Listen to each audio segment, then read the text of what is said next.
Funding for this program was provided by the Annenberg CPB project.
According to Newton's laws, all objects in a gravitational field trace out conic sections. The precise shape of an orbit depends on the interplay between energy and eccentricity. All right, we're all set now to plunge in and see why trajectories in space follow the conic sections. But before we do, there's something curious I'd like to tell you about.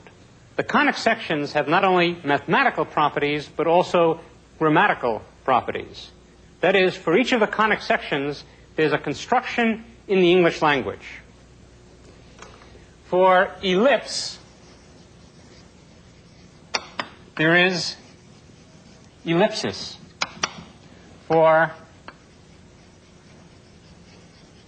parabola, parable, and for hyperbola, hyperbole. Ellipsis means leaving something out of a sentence that can be understood. For example, when you say physics is more fun than chemistry, that's ellipsis, because what you should say is physics is more fun than chemistry is. A parable is a story that's intended to teach us something, as in the story of Isaac and the apple. And hyperbole is an extravagant exaggeration, as when you say, this is the greatest physics course in the world. It's really true that these words are related to the conic sections. You can find that out from any good dictionary, but nobody seems to know why. That's a mystery. But today I'd like to go into a much deeper mystery. I remember once, when I was old enough to know about the conic sections, but not yet old enough to know about Isaac Newton, I went to a show at the planetarium. And there was an exhibit there which said that the bodies that fly around in space, planets and meteors and asteroids, follow trajectories which are either ellipses or parabolas or hyperbolas. And I remember being absolutely stunned by that. Why should those bodies fly around in courses which are curves having these special mathematical properties? Well, it is a breathtaking fact, because it brings us face to face with that same mystery that has awed everyone from Galileo right up to Albert Einstein. Nature obeys mathematics. Today, our job is to do the mathematics that nature obeyed in designing the solar system. From a scientific viewpoint, the strategy for finding the ultimate secrets of the universe is for the most part still unknown. But scientists know that strategy has something to do with logic, with trial and error, with taking risks and going to the limit. If viewed in a certain light, not only the strategy but the universe itself may turn out to be some sort of cosmic game, a game that has been played for the highest stakes and for the longest time. Sometimes, playing conditions have been less than ideal. There's been war, poverty, and poor health, and there's been the threat of torture. But no matter the odds or the obstacles, there have been great players, scientists such as Kepler and Galileo, who, in order to satisfy themselves about the rules, have had to play the game. A game of serious consequences and profound implications, but like Star Wars, like a hand of 5-card stud, or a stick of 8-ball, a game nonetheless. After all, human knowledge, like any number of games, evolves with increasing skill. And the rewards of science pay off in the currency of mathematics. Of course, not all games require genius. And certainly not all games require the genius of Galileo Galilei, even though he too was creative, inspired, and very competitive. For example, in a field along these lines, when he was on a roll, Galileo had no competition. Perhaps that was because, at least on this level, it was the only game in town. Galileo rolled the ball hours on end. But it wasn't all play and no work. In fact, with just such a game, he was actually able to slow down falling motion. And locked in competition with nature itself, Galileo made some remarkable discoveries. For example, the distance fallen is proportional to the square of the time, though all bodies, even his own, fall with the same constant acceleration. Galileo rose to make many other remarkable discoveries. In Europe, toward the end of the 16th century, another astronomer played with another collection of toys. His name was Tycho Brahe, and his playthings were sextants and quadrants of his own design and construction. Like Galileo with the inclined plane, the game Tycho played would reinterpret the rules that govern the universe. In fact, the strategy itself would be rewritten, because in 1600, Johannes Kepler sat down to play. At this game, and especially in Tycho Brahe, Kepler met his match. But after almost 2 years, a little luck finally came Kepler's way. That luck, in the form of Tycho's heavenly observations, kept Kepler at the table almost 3 decades. The game was never easy to begin with, and in some ways, the longer he played, the more complicated it got.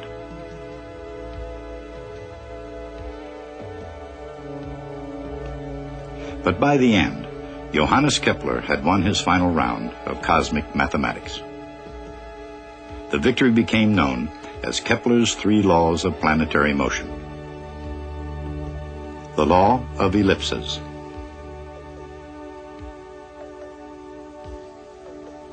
the law of equal areas,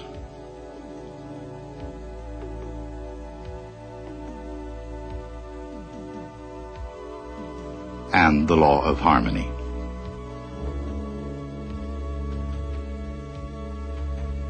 Isaac Newton would polish these laws to perfection. In his mind, Kepler was a giant, and he realized those 3 laws were correct. Newton imagined Galileo as a giant as well, and saw that his law of falling bodies was likewise correct. But in science, as well as history, timing is everything. And it took Newton's era and Newton's genius to explain why they're correct. He explained the laws of both Galileo and Kepler by deducing them from his own laws, the laws of gravity and motion.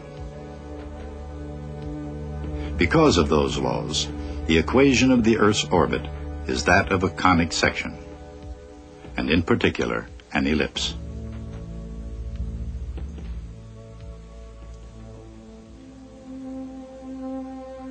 This is one of the underlying mathematical patterns of the universe.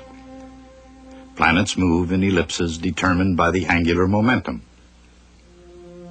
the mass of the planet, the mass of the sun, and the eccentricity of the orbit.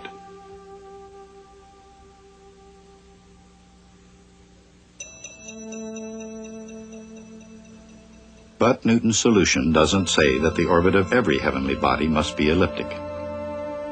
It can be a parabola, or a hyperbola, or even a perfectly platonic circle. Is this really the shape of things in the heavens? And if so, what determines the precise shape of a body's orbit? All conic sections do appear in the heavens, and the key to the precise shape is to be found in the energy of the body. Picture what happens to that energy as a planet zips around its orbit. When the planet falls close to the sun, its potential energy is low. But the planet speeds up, so the kinetic energy becomes high. At the outer reach of the ellipse, with its low kinetic energy, the planet sort of loafs along.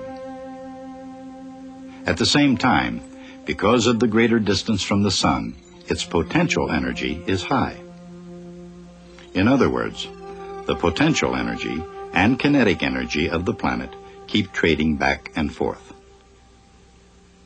Like the potential and kinetic energy of a swinging pendulum, one goes up, the other goes down.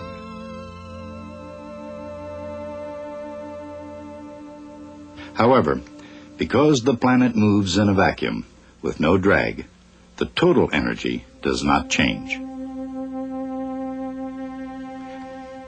And this total energy is the key to the shape of the orbit.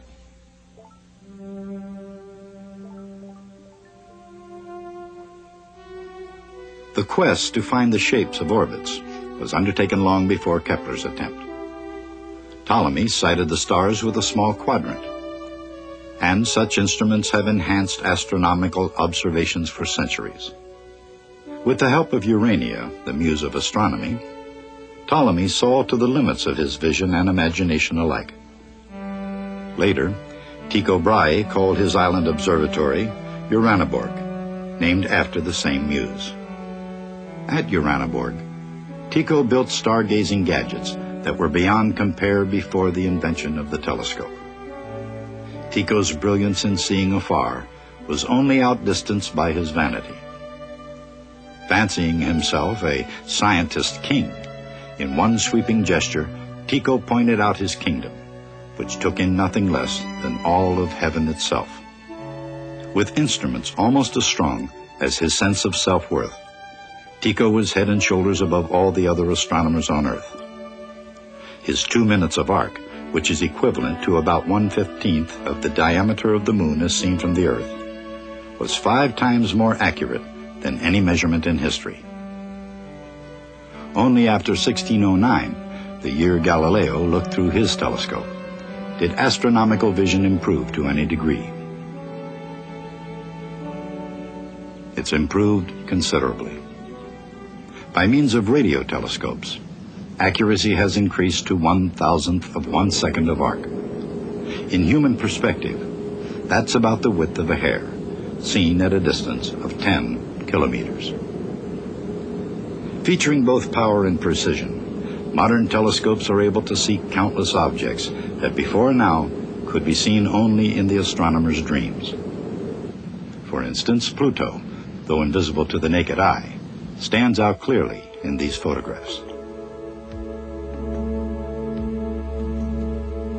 Trying to explain irregularities in the orbits of Uranus and Neptune, an astronomer named Percival Lowell predicted Pluto's dreamlike existence before its visual reality came true. Later, Clyde Tombaugh searched hundreds of photographs for one tiny little blip moving amidst the fixed stars. And when he found it, he found Pluto. And when he found Pluto, he found a rather eccentric ellipse. It actually crosses inside the orbit of Neptune. Halley's Comet, discovered by Newton's friend Edmund Halley, has an elliptical orbit that's even more eccentric.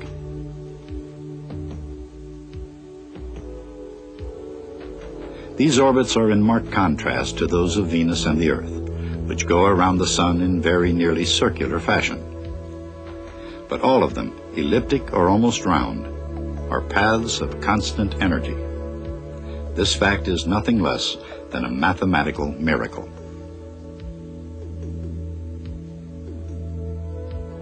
Behold a planet, moving in an ellipse, sweeping out equal areas in equal times. It has kinetic energy and potential energy. At any point in the orbit, the total energy is the sum of kinetic energy and potential energy.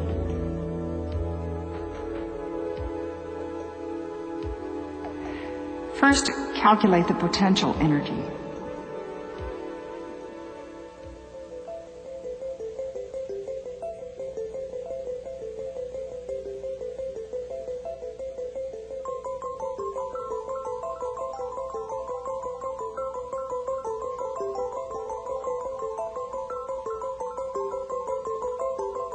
The potential energy follows a cosine curve.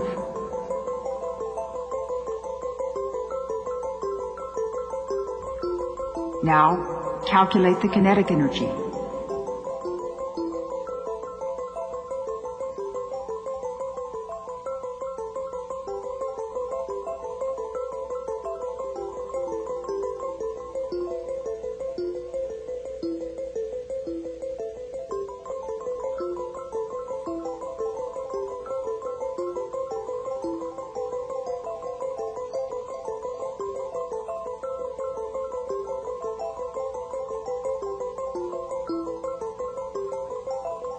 The kinetic energy follows another cosine curve.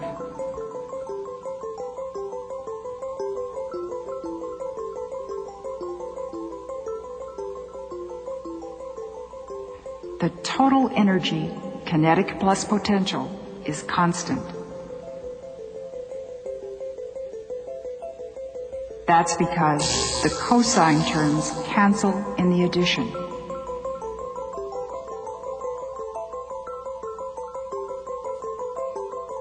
And that's it, the connection between energy and eccentricity. It's true for a hyperbola, a parabola, or an ellipse. Of course, Johannes Kepler's discovery that the planetary orbits are elliptical wasn't made on the basis of telescopic observations. Even before the existence of the most elementary telescope, Kepler made his discoveries based on totally human observations. And those eyes and observations alike had belonged to Tycho Brahe. By the time he met Kepler, Tycho had recorded 777 stars. Considering all the stars in heaven, that may not seem like many. But as Johannes Kepler knew, it was the sum total of all the naked eye could see. When Kepler asked to take a look at the data, Tycho told him to take a walk.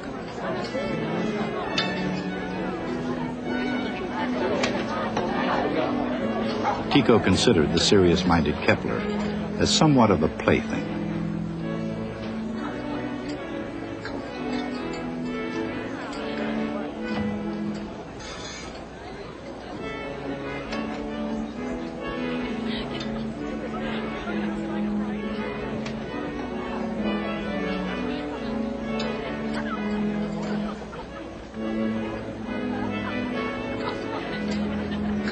The game, which was designed as cleverly as his instruments, was Tycho's version of Follow the Leader, which Kepler couldn't begin to play without the observations. But eventually, as fate would have it, the tables turned. On his deathbed, Tycho Brahe would have a change of heart. As his dying wish, he begged Kepler to take his data, to use it well, and to conclude the most serious game of their lives. Almost 30 years later, Kepler finally managed to get Tycho's data published, but not before he had used those data to discover the shape of Mars' orbit. The shapes of orbits depend on their energies. For a given angular momentum, the energy determines the eccentricity, and the eccentricity determines the orbit. The ellipse. When the total energy is negative and the eccentricity is less than 1, the orbit is an ellipse. Positive kinetic energy is too small to overcome the negative potential energy. Therefore, trapped in a closed orbit, the body can never escape the solar system. The parabola. When the total energy is zero and the eccentricity is exactly 1, the orbit is a parabola. If a body started with zero kinetic energy and fell from infinity, it would whip once around the sun and return to infinity. It's highly unlikely that positive kinetic energy and negative potential energy would exactly balance this way, but it's possible. The hyperbola. When the total energy is positive and the eccentricity is greater than 1, the orbit is a hyperbola. If an object were shot toward the sun from very far away, its positive kinetic energy would overcome its negative potential energy. Some comets have hyperbolic orbits. The circle. If the energy has a special value, the eccentricity is 0. And the orbit is a perfect circle. This is the lowest energy a planet can have for a given angular momentum.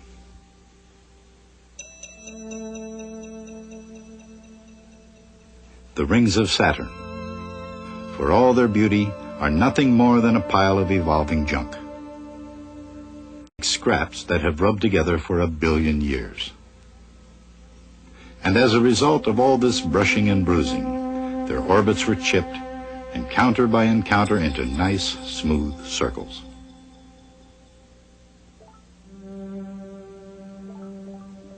That's known to be true just because of the relation between energy and eccentricity, even though computing 1 million interacting orbits is beyond the mathematical capability of the most powerful computers on Earth.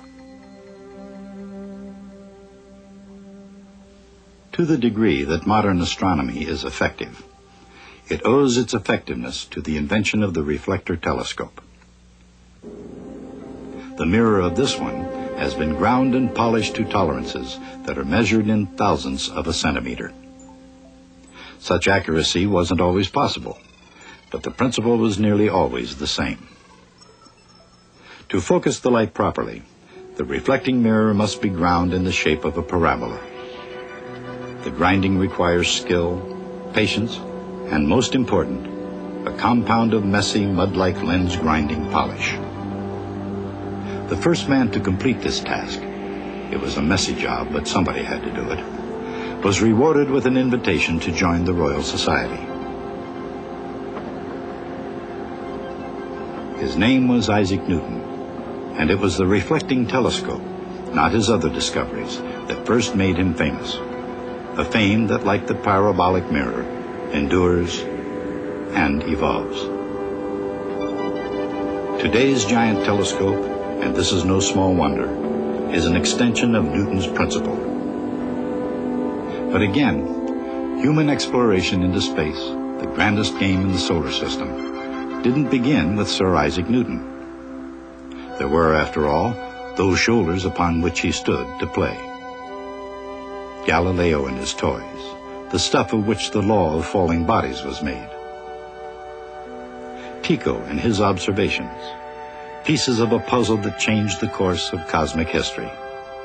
Kepler, who played with Tycho's observations in the most clever and calculating manner, and who in the end rewrote the rules. Of course, while the game didn't begin with Newton's genius, neither did it end there. Modern scientists, like Newton before them, take their turns at trying to unlock the cosmos. It's still a fantastic and ongoing game, in which now the best players see 15 billion years into the past. And the answer, the winner's prize, is a peek at the very origin of the universe. So the question is, who's up next? As I told you before, the first to know what Newton had done was his young friend, Edmund Halley. Halley realized that according to Newton, although the orbits of the planets happened to be very nearly circular, it was also possible for a body to have a very eccentric elliptical orbit like this. If there were such a body, it would be sighted by us, and then it would go far, far away for many years before it came back to be sighted again. So he consulted the historical record, and he found sightings in 1531 and 1607, and again in 1682, that were so nearly identical that they had to be the same object. That, of course, was Halley's Comet. But the critical test was to predict when it would be seen again. And he did. Unfortunately, in order to find out whether he was right, he would have had to live to be 102. And he didn't make it. He only lived to be 86. Nevertheless, just as predicted, on Christmas Day of 1758, Halley's Comet was spotted once again. As I'm sure you know, its most recent round trip brings it by us in 1910 and again in 1986. So that's it. We've explained the structure of the heavens. That mystery from time out of mind has finally been solved. Many years ago, there was something called the Pythagorean Brotherhood. They were followers of the master Pythagoras of Samos. It was a semi-mystical, mathematical priesthood. Neophytes would have to go through a long and difficult apprenticeship to purify the mind and cleanse the soul before they could be entrusted with the awesome power of mathematical knowledge. Well, today, after a long and difficult apprenticeship, you have been permitted to peek into the inner temple of human knowledge. I hope you'll use that power wisely. But right now, you can get out of here. The eccentricity of an orbit depends on the energy of the moving body. Negative energy means an elliptical orbit. When the total energy is zero, the orbit is a parabola. When the total energy is positive, the orbit is hyperbolic.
Funding for this program was provided by the Annenberg CPB project.